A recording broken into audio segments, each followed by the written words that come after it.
नमस्कार.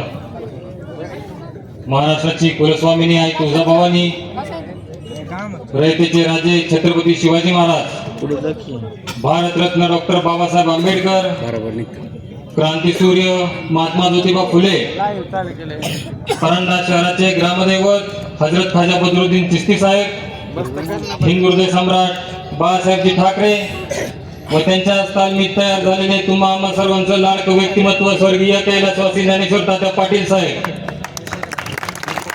या सर्वांना वंदन करतो. सन्माननीय व्यासपीठ व इथे उपस्थित सर्व मतदार बंधू आणि भगिनींनो, आज आपल्या प्रचाराचा शेवटचा दिवस आहे. मागील काही दिवसांपासून आघाडीचे सर्व नेते मंडळी व आपले सर्व सहकारी या प्रचारात जे जीवाचं रान करतायत ते बघून मला प्रचंड ऊर्जा मिळाली आणि आज मी आपल्या समोर जनशक्ती नगर विकास आघाडीचा नगराध्यक्ष पदाचा उमेदवार म्हणून उभा आहे.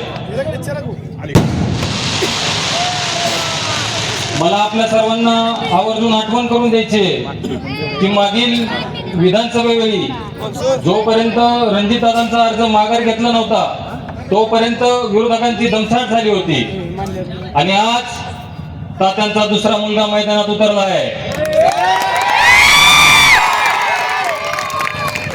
या शहराच्या विकासासाठी आपण सर्वजण आमच्या सोबत उभे राहा.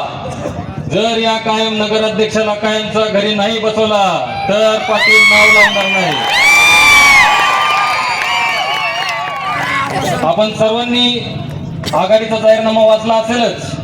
त्यात आम्ही या शहराबद्दल, या शहराला लागणाऱ्या योग्य त्या गोष्टी नमूद केलेल्या आहेत, ज्यामध्ये या शहरातील रस्ते असतील, या शहरातील गटारी असतील, या शहरात महिलांसाठी शौचालय करणे असेल किंवा या शहरामध्ये व्यापारी वर्गांसाठी काही गोष्टी असतील, येणाऱ्या काळामध्ये आम्ही त्या सर्व गोष्टी पूर्ण करू.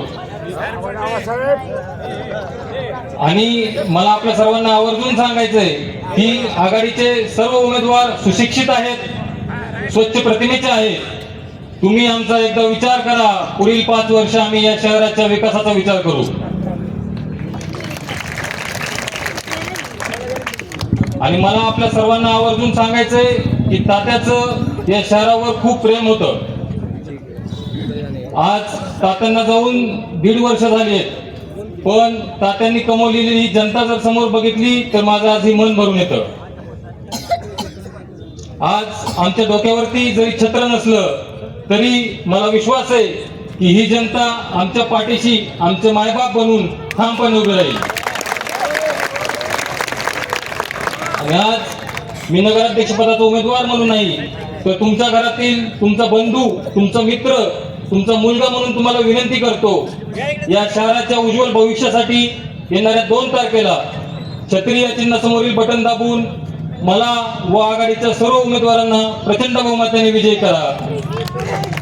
आणि जाता जाता एक सांगेन, आम्ही नवीन नेता नाही, नवीन विचार आहोत. आम्ही नवीन नेता नाही, नवीन विचार आहोत. आमचं ध्येय सत्ता नाही तर परिवर्तन आहे. एवढे बोलून मी माझे 2 शब्द संपवतो. जय हिंद, जय महाराष्ट्र.